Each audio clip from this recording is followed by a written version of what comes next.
Romanos, capítulo 3, vamos fazer a leitura do verso 9 ao verso 20. Que se conclui? Temos nós qualquer vantagem? Não, de forma nenhuma, pois já temos demonstrado que todos, tanto judeus como gregos, estão debaixo do pecado, como está escrito: não há justo nenhum sequer, não há quem entenda, não há quem busque a Deus. Todos se extraviaram, a uma se fizeram inúteis, não há quem faça o bem, não há nenhum sequer. A garganta deles é sepulcro aberto, com a língua urdem engano, veneno de víbora está nos seus lábios. A boca eles a têm cheia de maldição e de amargura. São seus pés velozes para derramar sangue, nos seus caminhos a destruição e miséria, desconheceram o caminho da paz. Não há temor de Deus diante de seus olhos. Ora, sabemos que tudo o que a lei diz aos que vivem na lei, o diz para que se cale toda a boca e todo mundo seja culpável perante Deus, visto que ninguém será justificado diante dele por obras da lei, em razão de que pela lei vem o pleno conhecimento do pecado. Nós estamos expondo, irmãos, essa parte de Romanos que Paulo trata de explicar a total depravação do homem, e que todo homem, o gênero humano, está totalmente sem desculpas diante de Deus, e a ira de Deus está sobre eles. E por que a ira de Deus está sobre eles? Isso começa lá no capítulo 1, verso 18, até o capítulo 1, verso 32, e Paulo começa a mostrar a ira de Deus sobre todos os gentios, não é? A ira de Deus se revela do céu contra toda impiedade e perversão dos homens que detêm a verdade de Deus pela injustiça. Tudo que de Deus se pode conhecer é manifesto entre eles. Deus lhes manifestou na sua consciência e manifestou através das obras das suas mãos na natureza, e isso faz deles indesculpáveis, como diz o texto: porquanto tendo conhecimento de Deus, não o glorificaram como Deus, nem lhe deram graças, se tornaram nulos em seus próprios raciocínios, e o conhecimento deles, o entendimento deles ficou entenebrecido. Eles mudaram a verdade de Deus em mentira, eles adoraram as criaturas em lugar do Criador, e por isso, entre tantos juízos de Deus, Deus os entregou a si mesmos, as próprias práticas do seu coração imundo. E daí do capítulo 2, verso 1 até o capítulo 2, verso 16, você tem aqueles homens de bem do nosso tempo, que pagam suas contas, que não fazem mal para ninguém, aqueles que são moralistas, e Paulo diz que esses também são indesculpáveis diante de Deus. E a partir do verso 17 do capítulo 2, Paulo trata de demonstrar que também os judeus, todos eles são indesculpáveis diante de Deus. E é isso que nós estávamos vendo até a última vez que nos encontramos. E agora nós chegamos nessa horrível, porém necessária conclusão: todos os homens estão debaixo do pecado, não há justo nenhum sequer. Então cabe a nós, irmãos, fazer uma pergunta: qual é a nossa concepção sobre o gênero humano? Qual é a nossa concepção sobre o homem? Será que a nossa concepção é humanista? É segundo a psicologia? Ou será que a nossa concepção sobre o gênero humano é o que a palavra de Deus diz? Porque se somos cristãos, devemos nos submeter àquilo que a palavra de Deus diz.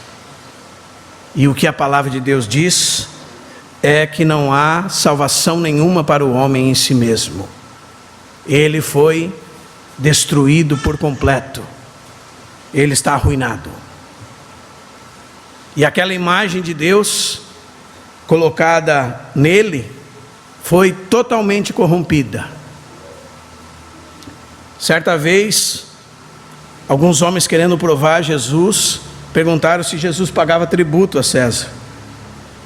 E Jesus disse para eles assim: mostra-me a moeda do tributo. E eles mostraram um denário. Ele perguntou: de quem é esta efígie e inscrição? Efígie é a imagem naquela moeda impressa. E eles disseram: é de César. E Jesus respondeu: dai a César o que é de César, e a Deus o que é de Deus. O homem era propriedade de Deus, foi feito à imagem de Deus. Mas essa imagem de Deus foi como uma moeda que você pega a imagem e martela, esquenta e desfigura até pouco se sobrar dessa imagem. Esta é a palavra efígie que Jesus usou ali, para a moeda de César. E também pode ser usada para nós como imagem de Deus. E que esse texto está provando para nós, e que Paulo está buscando tratar, é o que aconteceu com o gênero humano. E a conclusão dele é que todo o gênero humano está debaixo do pecado. Foi corrompida totalmente a imagem de Deus nele. Mas o que nós aprendemos sobre o gênero humano, irmãos? Que o homem está evoluindo? Ou nós podemos lançar essa pergunta para nós mesmos: qual o conceito que temos de nós mesmos? Qual a perspectiva que você e eu temos a nosso respeito? Como nos avaliamos? Qual é o parecer que podemos dar de nós mesmos? Em nós mesmos? Como somos eu e você em si mesmos? Porque, irmãos, nós, os que cremos, depois de um tempo crendo em Jesus, podemos nos perder neste assunto de quem nós somos em nós mesmos. Por quê? Porque se você é um cristão genuíno, teve um dia na sua vida que você percebeu a sua miséria, você percebeu a sua pecaminosidade, você percebeu que não havia nenhum tipo de escapatória para você. E ao perceber isso, você percebeu o abismo que estava entre você e Deus, e você clamou por um Salvador, o qual é o Senhor Jesus Cristo. Mas depois de um tempo andando com Cristo, e por causa do Espírito Santo que agora habita em nós, e por causa das coisas que acontecem em nós através de Jesus Cristo, pelo seu Espírito, talvez nós podemos começar a elevar o nosso conceito sobre quem nós somos em nós mesmos. E há um sério problema aqui. Por isso que Pedro fala na sua segunda epístola que nós precisamos sempre lembrar da purificação dos pecados de outrora. Nós precisamos sempre lembrar da onde o Senhor nos tirou. Nós precisamos sempre nos lembrar onde estávamos e da onde Ele nos trouxe. Nós não podemos esquecer qual é a natureza pecaminosa que existe em cada homem, em cada mulher, em cada criança, em cada ser vivo, em decorrência do pecado. Amém? Então, qual a utilidade de um texto como esse, irmãos? Um texto como esse nos traz a realidade da condição humana sem Cristo. Ele mostra para nós quem nós somos sem Cristo, ou o que nós somos na força do nosso próprio braço. Então é vital, irmãos, que cada ser humano, crente ou não, entenda qual é a condição dele sem Deus. Se ele não é crente, será isso que o levará a Deus. E se ele é cristão, será isso que manterá ele na dependência de Deus. Então vamos colocar os olhos no nosso texto. Paulo começa assim: que se conclui? Temos nós qualquer vantagem? E no contexto imediato, você sabe que ele está falando aos judeus. E alguns intérpretes entendem que ele está falando, se incluindo com os judeus e dizendo: que se conclui, nós judeus temos qualquer vantagem? Talvez isso seria um problema, porque ele provou no verso 2 que os judeus estavam sobre vantagem. E agora ele estaria se contradizendo. Ou nós precisamos entender em que aspecto os judeus têm vantagem, e em que aspecto eles não têm vantagem nenhuma, igualmente como os outros homens. Em que aspecto os judeus têm vantagem? Ora, irmãos, foram escolhidos por Deus. Sobre eles estavam os patriarcas, deles descendeu o Cristo, foi confiada a eles as promessas, a palavra de Deus. Nesse sentido, Paulo diz que eles tinham vantagem. E como nós vimos na nossa última exposição, eles tornaram a vantagem em desvantagem. E em que sentido eles não têm vantagem alguma? Eles pensavam que estavam em vantagem sobre os outros com relação ao juízo de Deus, por serem descendentes de Abraão, por terem a lei, os profetas, as promessas. Isso era garantia de salvação para eles e garantia que jamais seriam julgados por Deus. E Paulo diz para eles: que se conclui? Temos nós qualquer vantagem? De maneira nenhuma. Mas no contexto imediato, que vem desde o capítulo 1, verso 18 até agora, há uma grande conclusão nesse texto. Qual é ela? Já temos demonstrado que todos, tanto judeus como gregos, estão aonde, irmãos? Por que nenhum homem está em vantagem? Porque todos, tanto judeus como gregos, estão o quê, irmãos? Debaixo do pecado. O que seria estar debaixo do pecado? Estar debaixo do pecado é estar debaixo do poder do pecado. Estar sobre o domínio do pecado. Ser escravo do pecado. Os irmãos lembram que a serpente disse que se eles comessem daquela árvore, eles teriam conhecimento do bem e do mal. Não é verdade? E realmente, quando eles abriram os olhos, eles tinham conhecimento do bem e do mal. Mas o pecado entrou neles, e entrou em toda a raça humana. E o que Satanás não contou para eles, irmãos? Satanás não contou para eles que o bem que eles quisessem fazer, eles jamais poderiam. Mas o mal, caso eles não quisessem fazer, eles fariam do mesmo jeito. Eles não teriam controle sobre isto. Eles estariam escravizados ao pecado. E o pecado entrou em Adão e passou a toda a descendência. E entrou em toda a terra.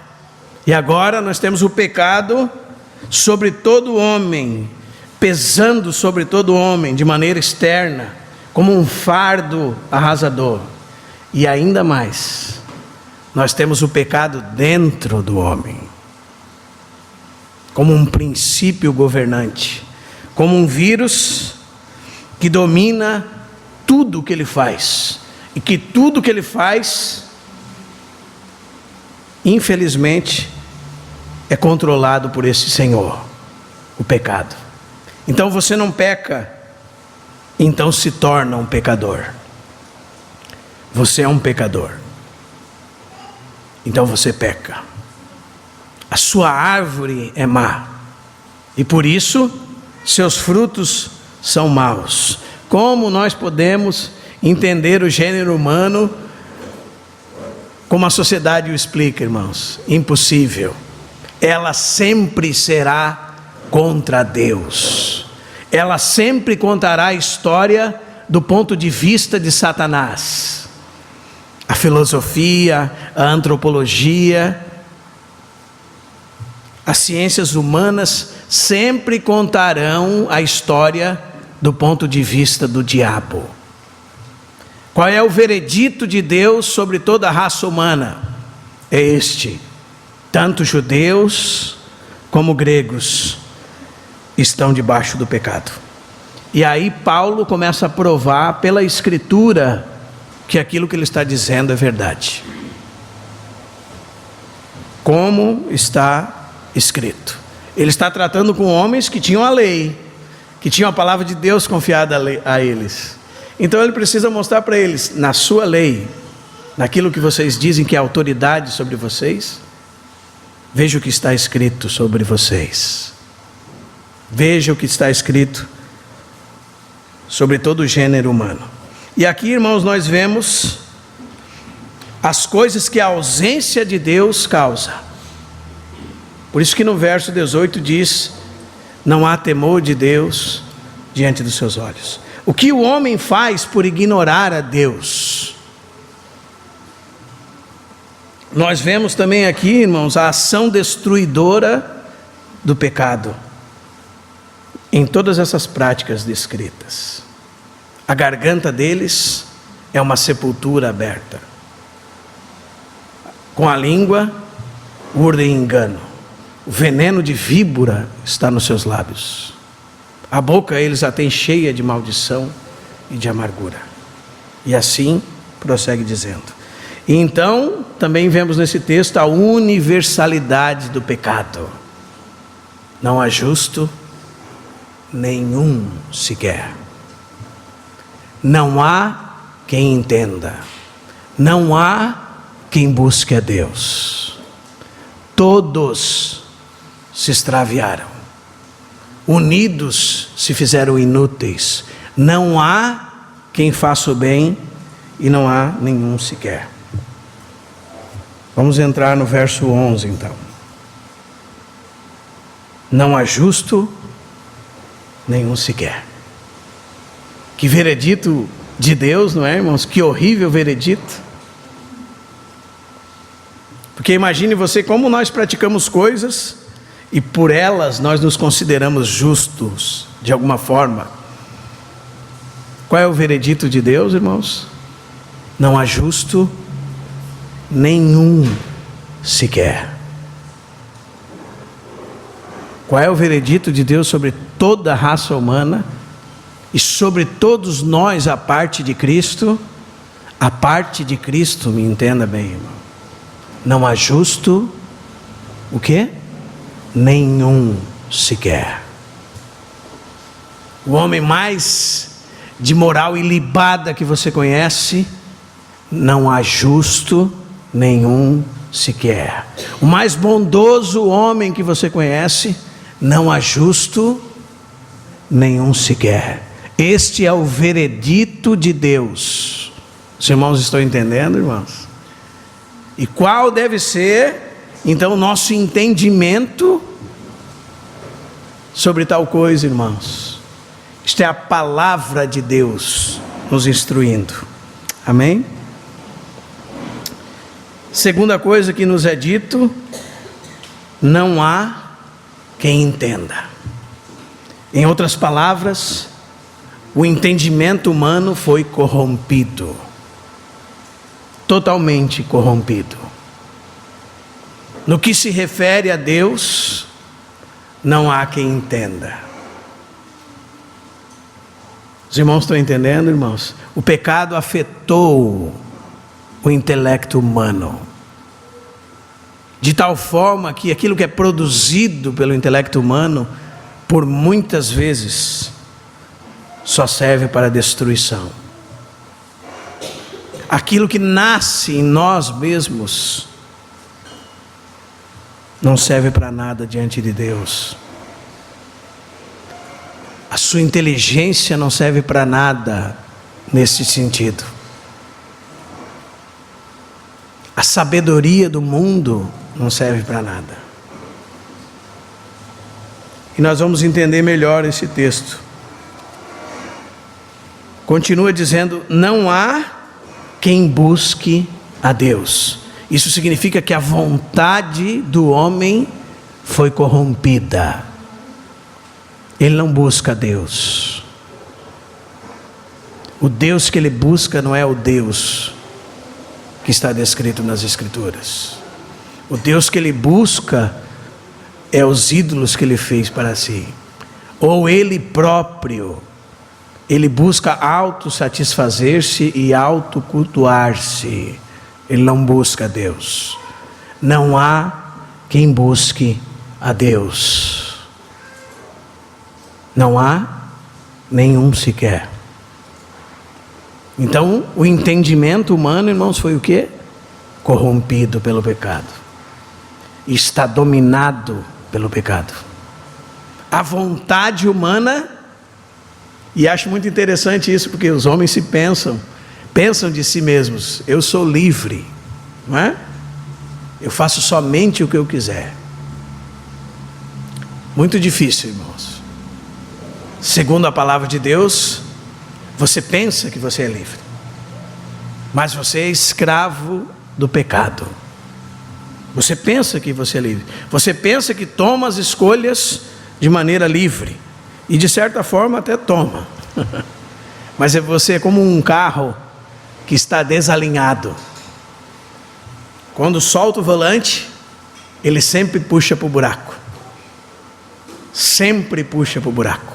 Então você teria sim uma livre escolha, se a sua escolha fosse livre de qualquer influência. Mas segundo o que a palavra de Deus diz, as suas escolhas não são livres de influência. São todas influenciadas pelo pecado que governa a natureza humana. Então é como um carro que está com o pneu desalinhado. Quando solta do volante, você tem que sempre estar puxando ele para o outro lado. Porque não há quem busque a Deus. Os irmãos estão entendendo, irmãos? A nossa vontade foi totalmente corrompida. E continua o texto dizendo assim: todos se extraviaram, a uma se fizeram inúteis.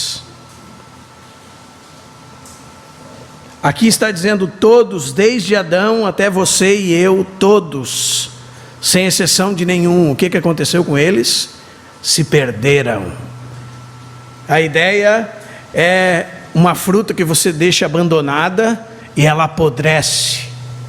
Você não mexe, você não tomou ela para fazer um suco, alguma coisa, você abandonou ela e ela apodreceu.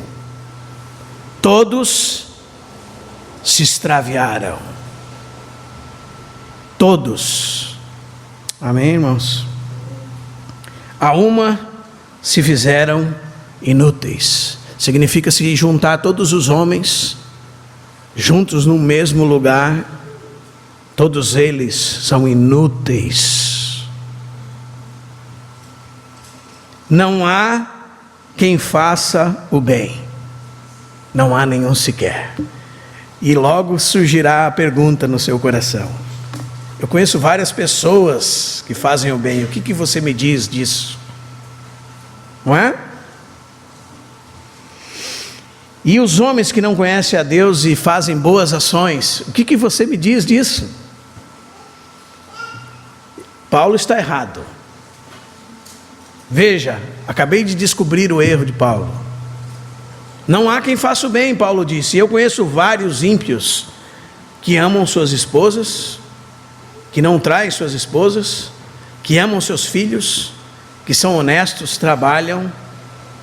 Isso são ações chamadas de boas. Não é verdade, irmãos? Não há quem faça o bem, diz Paulo. E agora? Nenhum sequer. O problema não está na ação em si, irmãos, mas naquilo que está por trás da ação. Imagina que você está numa rua, você vê uma velhinha buscando atravessar a rua.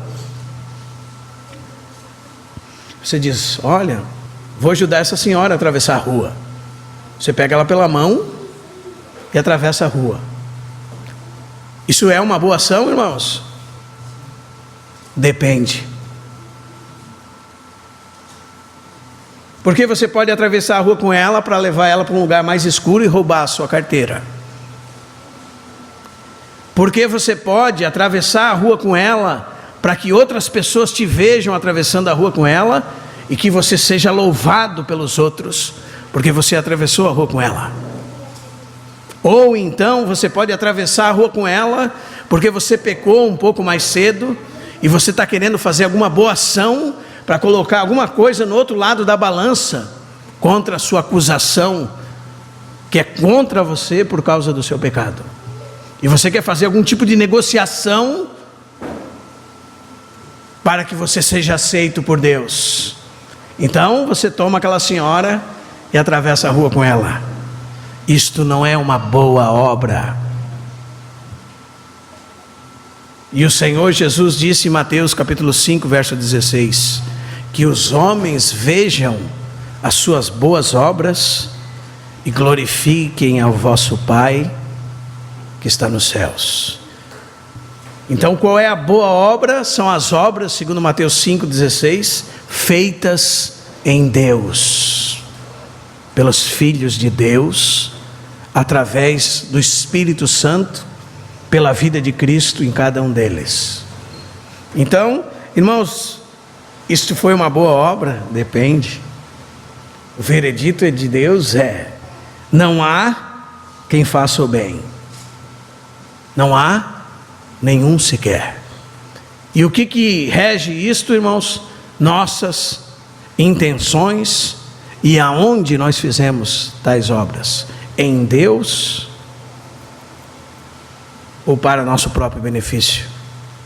Seja você ou eu os mais autojustificáveis. Não, eu fiz porque fiz. Então Paulo começa a entrar em argumentos mais específicos. Verso 13.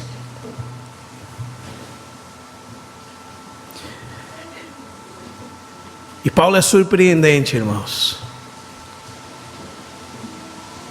porque ele não usou nenhum texto do Decálogo, por exemplo.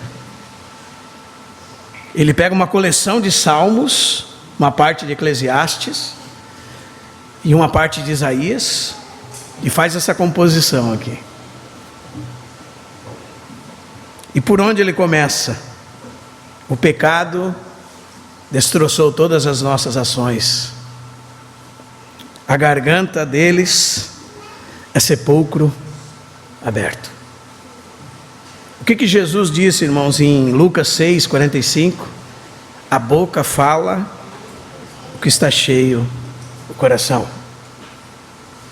As palavras humanas são a maior demonstração daquilo que está dentro de si.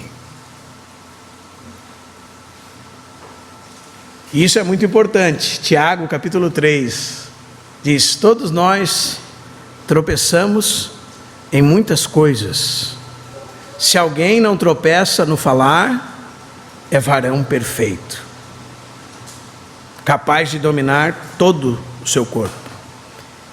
E lá nós temos o capítulo da língua, né?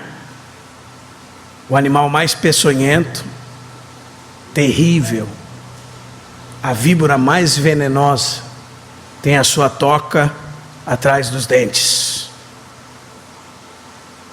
A garganta deles é um sepulcro aberto. A garganta deles é a boca do sepulcro. É a abertura do sepulcro. Dentro, a corrupção, a morte, a toda espécie de infecção e doença. Não há vida. E quando sua boca se abre, então é demonstrada a corrupção do coração. A boca fala o que está cheio o coração. Isso foi o que Jesus disse. E continua dizendo sobre o falar: com a língua urdem engano, ou seja, é boca de mentiras. São bocas que falam mentiras, que enganam o tempo todo, ao invés de ocuparem-se com a verdade. E continua o texto dizendo, irmãos: veneno de víbora está nos seus lábios. São palavras de morte, sempre. Palavras venenosas. Eu gostaria que alguém tivesse coragem de dizer assim: não, irmão, eu não sou assim não. Nunca na minha vida falei mal de alguém. Nunca. Isso você nunca viu em mim. Nunca verá em mim, irmão. Nunca falei mal de ninguém. Jamais. Faça isso, por favor. Porque todos nessa sala comprovarão um outro pecado, o da mentira. Você é um mentiroso. Este será o veredito sobre você e eu, se fizermos tal coisa. A garganta deles é um sepulcro aberto. A língua deles fala mentiras. Veneno de víbora está nos seus lábios. Não é assim, irmão? E continua o texto dizendo: as palavras deles, diz o texto, a boca eles a têm cheia de maldição e de amargura. Quantas vezes você já amaldiçoou alguém? Sabe o que significa amaldiçoar? Significa o oposto de bem dizer.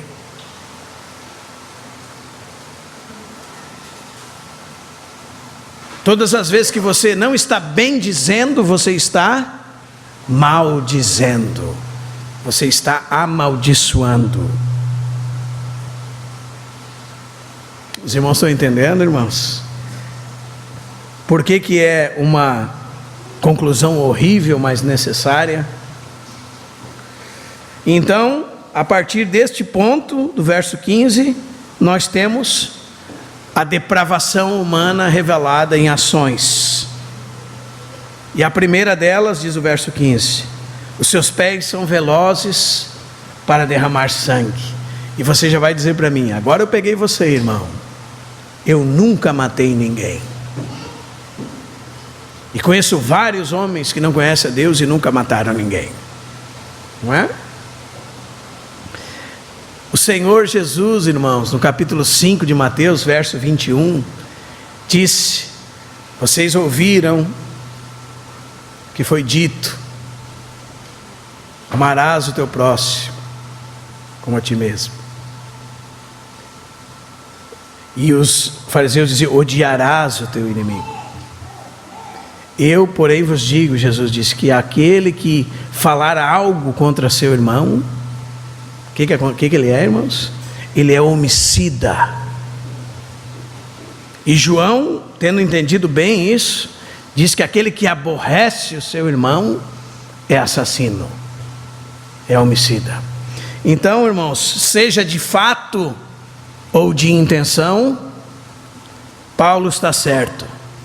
Os pés do gênero humano são velozes para matar os outros. São velozes para derramar sangue. E continua dizendo Paulo: nos seus caminhos há destruição e miséria. E os caminhos aqui são as direções estabelecidas para a vida, as decisões tomadas, os planos que foram estabelecidos. Ao invés de caminhos de paz, são caminhos de destruição e miséria. Eu acho interessante quando nós olhamos isso, irmãos, quando nós entramos numa biblioteca, por exemplo, e vamos olhar a história do mundo. E a maior parte da história do mundo é a história das guerras, das batalhas, das destruições, de nação contra nação, de homens uns contra os outros. Os caminhos e o humanismo havia chegado ao seu ápice, e haviam muitos teólogos que adotaram, essas ideias do evolucionismo e diziam que a Bíblia estava errada, até estourar a Primeira Guerra Mundial, porque fazia tempo que o mundo estava em paz, mas quando ela estourou, esses homens muito inteligentes, cultos, sábios, quais são os seus caminhos, irmãos? Destruição e miséria. Então foi enterrada muitas dessas ideias, graças a Deus, ainda que muitas persistam até hoje, mas de um modo geral, nenhuma pessoa daquela época julgava assim: o homem é bom, naturalmente bom, mas aí você vai colocando ele em ciclos que há maldade, então ele vai piorando, então ele vai se tornando mal, mas naturalmente ele não é mal. Era isso que eles diziam, e a palavra de Deus diz: naturalmente ele é mau, nos seus caminhos há destruição e miséria. Eles desconheceram o caminho da paz. E continua o texto dizendo, verso 18: não há temor de Deus diante dos seus olhos. E nós sabemos que o temor de Deus é o senso de reverência e respeito pela posição que Deus ocupa. Mas o Salmo 16 usa uma outra explicação para o temor de Deus interessante, porque esse senso vem de algo, sabe do quê? O Senhor eu tenho sempre diante de mim. O senso da presença de Deus, sempre à minha direita, ele diz. Ter o Senhor sempre na sua presença. Sabe o que é fazer as coisas sem temor, irmão? Ou não ter temor de Deus? É sempre querer tirar Deus para longe, como se houvesse essa possibilidade. Mas é isso que o coração corrompido humano faz. Levamos Deus para longe. Então, longe da presença dele, na nossa concepção, podemos fazer aquilo que nós quisermos. Aliás, esse é o fruto de toda maldade. É por isso que se produz toda maldade, amém, irmãos? Os homens querem que Deus não exista, porque Deus é luz, e a luz revela toda iniquidade, toda maldade. Então eles precisam dar a cabo de Deus. Não há temor de Deus diante dos seus olhos. E então, nesses textos nós vemos o que a teologia chama de total depravação do gênero humano, ou corrupção absoluta do gênero humano. As palavras de J. Packer: ninguém é tão mau como poderia ser. Enquanto que, por outro lado, ninguém, nem um dos nossos atos é tão bom como deveria ser.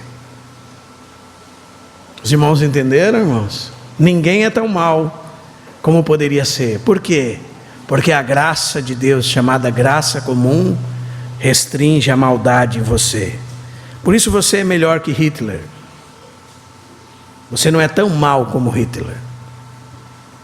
Você é chamado graça comum, mas você não é tão bom como poderia ser. Porque você foi totalmente desfigurado da imagem de Deus por causa do pecado. E isto se chama total depravação. E é por aqui que começa a salvação. Para muitos, infelizmente, não é? E continua o texto neste veredito sobre todos os homens. Qual é o veredito, irmãos? Culpado. Paulo é o promotor. o promotor de todo o universo.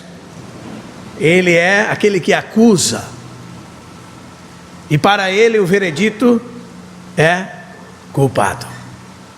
O problema é que ele está representando a Deus. E ele está dizendo que o veredito é culpado.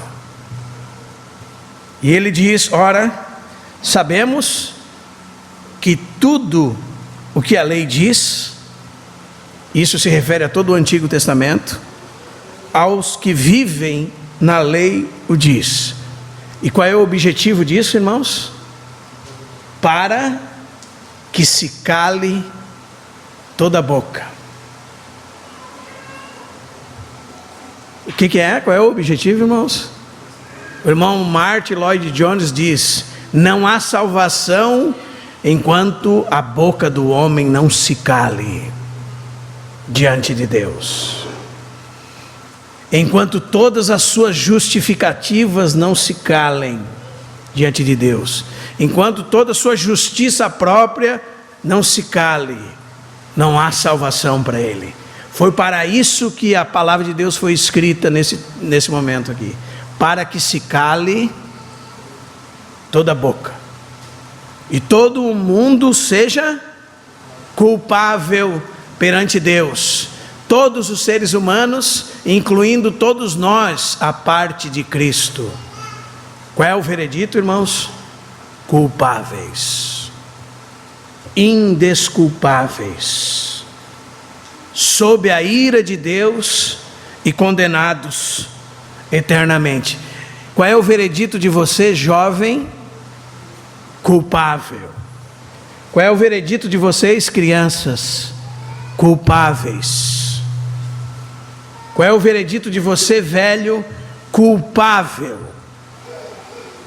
E a palavra de Deus está escrita para dizer para você: a ira de Deus está sobre você, e Ele justamente condenará você a pagar a pena eternamente. Não importa o que você pense, pode começar a se justificar o quanto você quiser, quando sua boca se calar totalmente, decorrente daquilo que você percebeu quem você é. Calou a boca. Então aí você pode ser salvo. Amém, irmãos? Aí o Senhor tem salvação. Então qual é o objetivo da lei? Vamos lá. Verso 19. Primeiro, para que se cale toda a boca.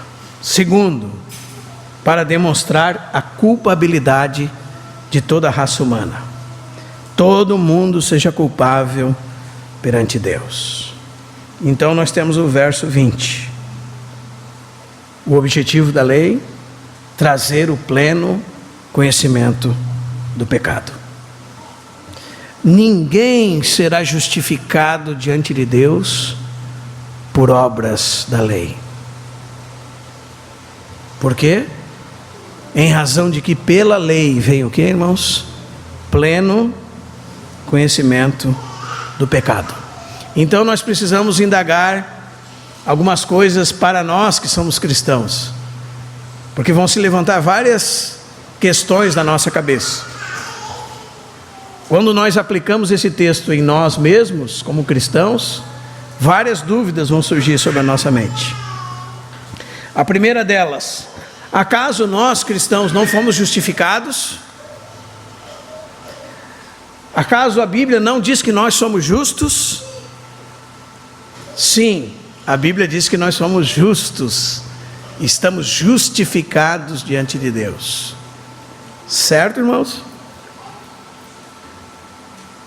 Pela fé em Cristo Jesus. Totalmente fora de nós mesmos. Em nada dizendo respeito à nossa justiça própria. Em nada confiando em nós mesmos. Totalmente a parte da nossa autoconfiança naquilo que nós fazemos. O Spurgeon explicava o que seria ser justificado pela fé. E ele dizia que ia ocorrer um incêndio e havia uma criança no segundo andar. E não havia como subir naquele andar. E ele disse que os bombeiros chegaram, homens fortes, habilidosos, mas eles não podiam chegar até lá. Então eles olharam para aquela criança e disse: se jogue, que nós vamos pegar você. Ela entendeu, irmãos, o que deveria fazer para ser salva? Entendeu? Alguém pode dizer que ela não entendeu? Entendeu? Ela deveria se lançar totalmente nos braços daqueles homens que eram capazes de agarrá-la. Caso contrário, ela morreria nas chamas. Ela poderia ser salva ou não? Como é que ela seria salva? Haveria alguma coisa nela mesma que ela poderia fazer para ser salva, além de se lançar em confiança nos braços daqueles homens? Nenhuma outra. Isto é confiar naquilo que Cristo fez, e que de nenhuma outra maneira você poderia ser salvo, além de confiar naquilo que Cristo fez. Então, se nós somos justificados, nós somos justificados pela fé em Jesus Cristo. Então, por isso, irmãos, um texto como esse é muito importante para nós cristãos. Amém? Segundo, você pode perguntar para si mesmo, ou indagar: mas para nós, a igreja, a palavra de Deus diz que foi revelado o verdadeiro conhecimento. Como um texto como esse diz que nós somos faltos dele? E a resposta é: a sabedoria da igreja, como Israel disse, é quem, irmãos? Cristo. Cristo Jesus. Ele foi feito para nós, da parte de Deus, sabedoria, justiça, santificação e redenção. Não há quem entenda fora de Cristo. E se você não sabe, eu preciso avisar para você: se você é cristão, você tem esse problema de se posicionar em Cristo ou não, não é? Fora de Cristo, sem entendimento nenhum. Em terceiro lugar, acaso os cristãos não são o povo das boas obras? Tito disse que nós somos povo zeloso de boas obras. Então, como nós não fazemos o bem? Não é? Mesma coisa, as obras são feitas em Deus.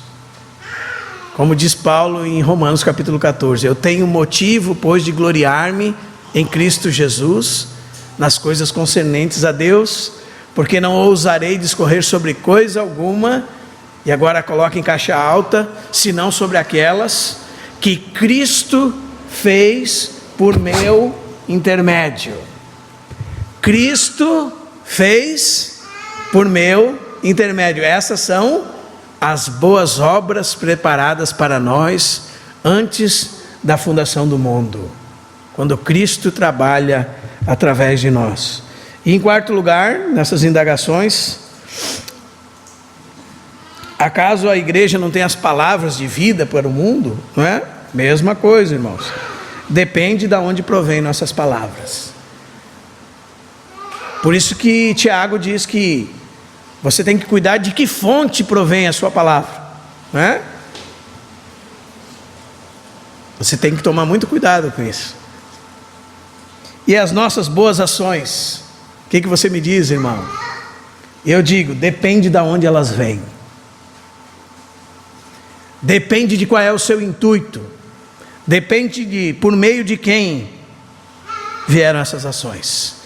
Então, irmãos, concluindo, nós temos uma batalha, cada cristão aqui, se é verdadeiramente cristão. E essa luta é contra a velha natureza e a nova natureza. Essa luta é entre Cristo em nós e Adão em nós. Essa luta é do velho homem com o novo homem. Essa luta é da inclinação ou da carne ou do espírito. Essa luta é uma luta que vai existir nas nossas vidas até o Senhor Jesus voltar. E o nosso corpo, do nosso corpo ser erradicado o pecado, ser tirado do nosso corpo a presença do pecado. Então você e eu podemos ser tão terríveis como um ímpio. Depende daquilo que nós estamos alimentando. Depende daquilo que nós estamos alimentando. Depende de onde nós estamos colocando a nossa mente, o nosso coração. E você não é tão ruim como poderia ser por causa da graça de Deus. Mas, irmãos, segundo o que nós estamos lendo aqui, nós não somos melhores que ninguém. Um pregador disse que foi visitar um preso numa prisão de segurança máxima num país. E aquele homem ficava 23 horas dentro de uma cela, e a outra 1 hora ele ficava tomando um banho numa jaula, um banho de sol numa jaula. Depois daquela 1 hora ele voltava, e esse homem de Deus entrevistou aquele homem, e ele disse que mesmo naquela situação, a única coisa que chamava a atenção dele era: você pode prender um pecador, mas você não consegue aprisionar o mal que está dentro dele. Ele era tão mau quanto poderia ser, ainda assim estando enjaulado 24 horas por dia. E sabe qual é o difícil para nós, irmãos? O difícil para nós é perceber que em nós mesmos nós não somos diferente deste homem. Isto é o difícil. A nossa parede de separação para com Deus se chama justiça própria. Nossas boas obras, nossa bondade, é isto que nos separa de Deus muitas vezes. É perceber que nós não somos tão ruins como esses homens. É não identificar que a natureza de não sermos tão ruins como esses homens é o fato de Deus estar limitando a maldade nas nossas vidas. E este é o único fato. A graça comum de Deus limitando a maldade nas nossas vidas. Amém, irmãos? E o que nós podemos então aprender com este texto? Em primeiro lugar, irmãos, que nós precisamos ter uma clareza sobre o que é o homem. Em todas as esferas que vivemos, o que é o homem? Nós não podemos perder de vista a natureza caída do homem. Por exemplo, na esfera familiar, nossos filhos são pecadores. O pecado está dentro deles. O pecado está dentro da sua esposa e do seu marido. Não perca de vista isso. Amém? Não perca de vista isso no seu relacionamento familiar. Não perca de vista isso. Oh, irmão, meu marido é um homem de Deus. Como é que ele pode ser homem de Deus se ele vive brigando? É o seu conceito sobre o homem que está com um problema. Os irmãos estão entendendo, irmãos? Porque provavelmente seu marido nessa semana acionou o botão da carne, não é? E com a carne acionada,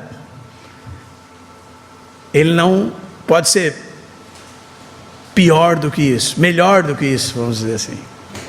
Sua sorte é que ele não foi tão pior do que passou na sua vida. E vice-versa. Os irmãos estão entendendo, irmãos? Nossos filhos, eu não acredito, a gente diz isso para os nossos filhos, eu não posso acreditar que você fez uma coisa dessa. Você está equivocado sobre quem é o seu filho. Você está equivocado. Como pode você ter feito tal coisa? Pode, até pior, muito pior. Porque ele é totalmente corrompido. Os irmãos estão entendendo, irmãos? Então, na esfera familiar, precisamos entender com que bicho estamos lidando. Amém, irmãos?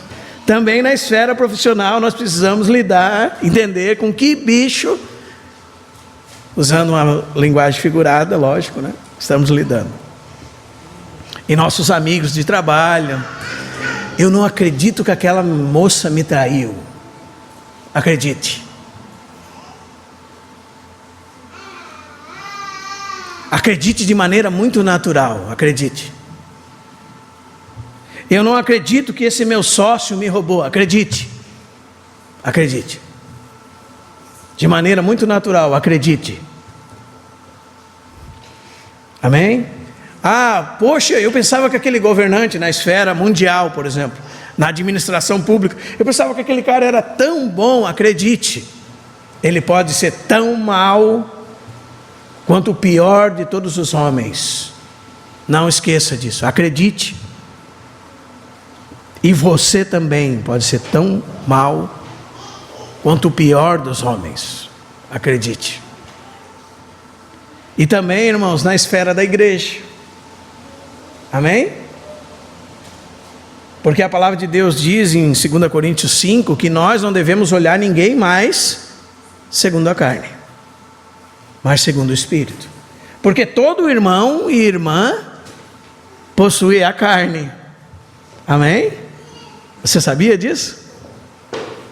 Poxa, o irmão crente, olha o que esse irmão me fez, que coisa inacreditável. Acredite, ele nem é tão ruim como poderia ser, nem você. Comece a enxergar e dividir aquilo que é do Senhor com aquilo que é da carne. Os irmãos estão entendendo, irmãos? Então nós vamos começar a ter uma ótica precisa sobre o homem segundo a Escritura. O homem é corrompido naturalmente. Em segundo lugar, nenhuma das obras que nós fazemos são feitas para que Deus nos aceite. Devemos sempre nos perguntar: por que nós estamos fazendo tal coisa? É porque eu quero que Deus me veja. Eu quero que Deus me receba. Ou será que nós estamos fazendo as coisas para Deus porque somos constrangidos a viver por amor para aquele que nos amou e se entregou a si mesmo por nós? Da onde parte aquilo que fazemos? Nenhuma das coisas que fazemos para Deus deve ser feita para que Ele nos aceite. Não há nada que você possa fazer para Deus para que Deus te receba. Nada. Tudo que você tem é trapo de imundícia perante Deus. Todas as suas boas obras são trapos imundos diante de Deus. Então, se nós fazemos coisas para buscar o favor de Deus, estamos totalmente equivocados. O Senhor tenha misericórdia de nós. Nós estamos naquele evangelho da barganha com Deus. Amém? Nós devemos servir o Senhor sim e trabalhar diligentemente para Ele, mas por causa de Cristo Jesus. Não é? Por aquele que por nós morreu e ressuscitou. O amor de Cristo nos constrange, sabendo nós isto. Um morreu por todos, logo todos morreram. Para aqueles que agora vivam por aquele que por eles morreu e ressuscitou. Não é por causa de obras de justiça praticadas por nós, mas por causa de Jesus Cristo. E nós precisamos ter clareza disso, irmãos.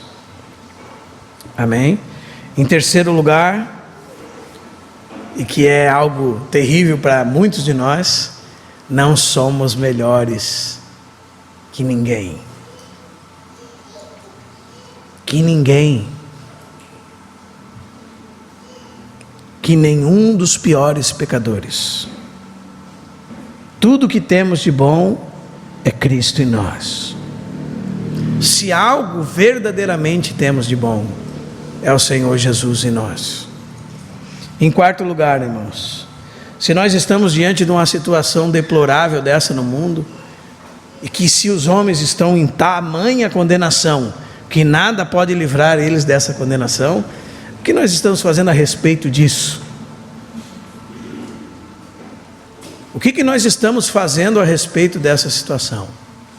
Você se encontra com alguém que não há possibilidade alguma de salvação para ele, a parte de Cristo. Nada, ele não pode fazer nada. Ele está diante de uma sentença imutável, a não ser que ele receba o Senhor Jesus. O que nós estamos fazendo a respeito disso, irmãos? Então, irmãos, o anseio que Cristo vive em nós é uma necessidade urgente, porque se for em nós mesmos, estamos perdidos. Os irmãos estão entendendo, irmãos?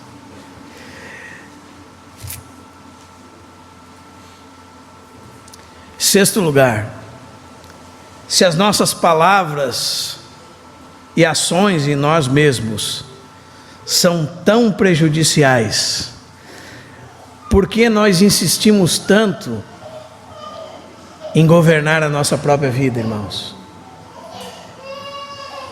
Será que o fato de nós não buscarmos o governo do nosso Senhor Jesus Cristo não está em pensarmos que somos bons, que somos capazes? Será que não está no fato de nós não reconhecermos a nossa natureza caída? Por isso nós tentamos resolver as coisas à parte de Deus? Será que toda a nossa miséria nessa questão não corresponde a este fato de nós não percebermos a nossa total depravação e a nossa total incapacidade de governar a nós mesmos, porque somos corrompidos pelo pecado em nós mesmos, e que precisamos que Cristo governe sobre as nossas vidas? Caso contrário, não haverá outro jeito para nós. Se as coisas que decidimos em nós são tão... Eu acredito que todos nós já experimentamos isso. Aquela convicção e certeza que você estava fazendo a coisa certa e o caminho que você estava tomando era um caminho de morte.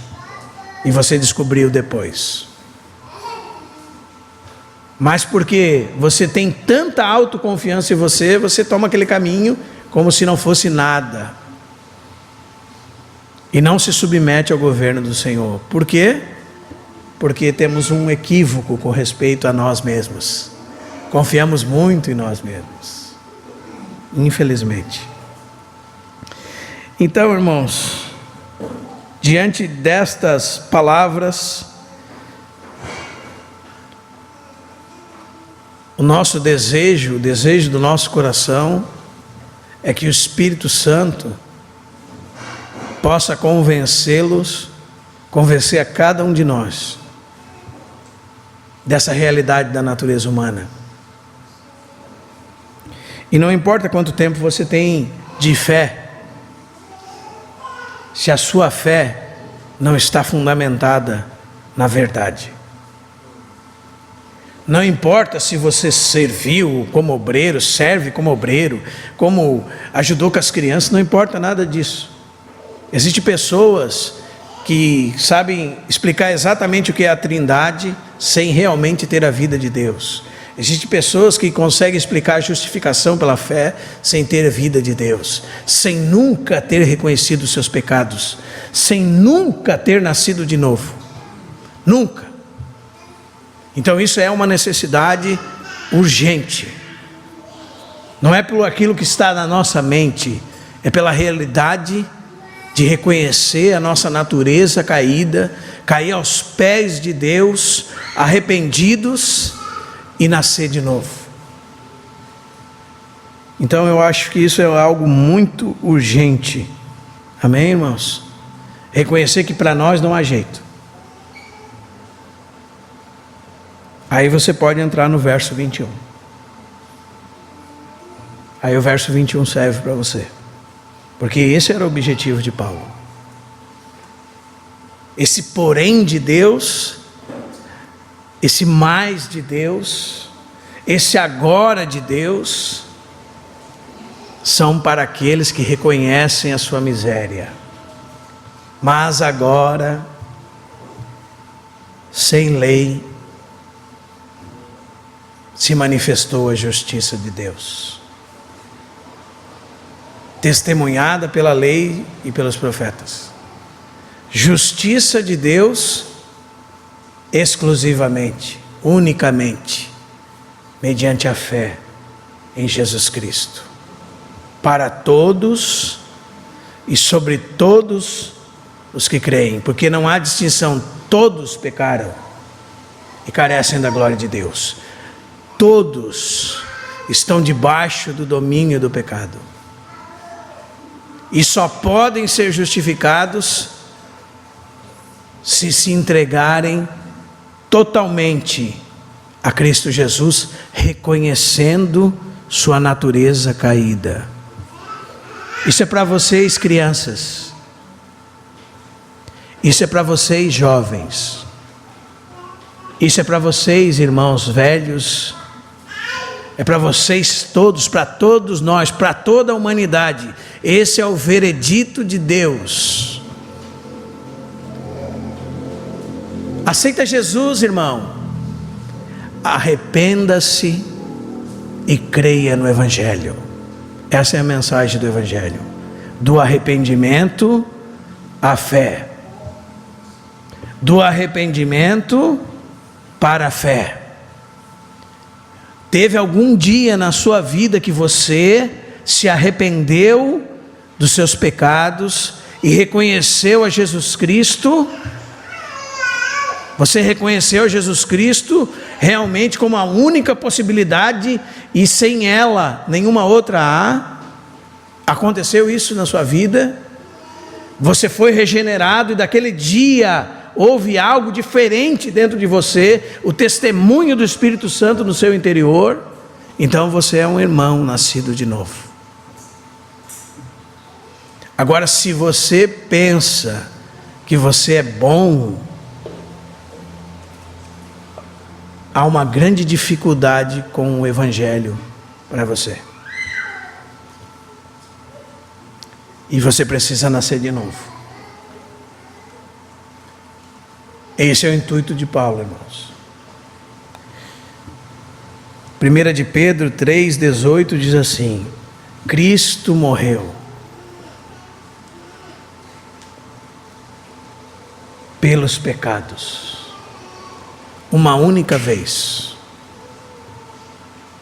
E diz: o justo pelos injustos, para nos conduzir a Deus. O justo, o único justo,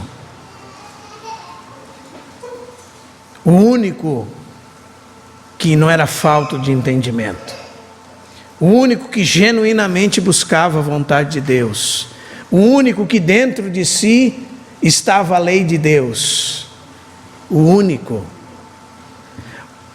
que jamais falou mentira e na sua boca nunca se achou dolo, o único que cumpriu todos os requisitos de Deus e por causa disso pôde morrer pelos injustos. O único Deus homem, o Senhor Jesus Cristo, o Salvador do mundo. Então, quando nós reconhecemos as nossas misérias, nós vamos olhar. Sabe o que Paulo está fazendo conosco, irmãos? Me perdoe a demora nisso. Paulo está nos carregando pela mão, como evangelista, E Paulo está mostrando toda a nossa miséria no caminho. Mas esse caminho cheio de miséria é um caminho necessário, porque ele para, irmãos, nos pés do Calvário.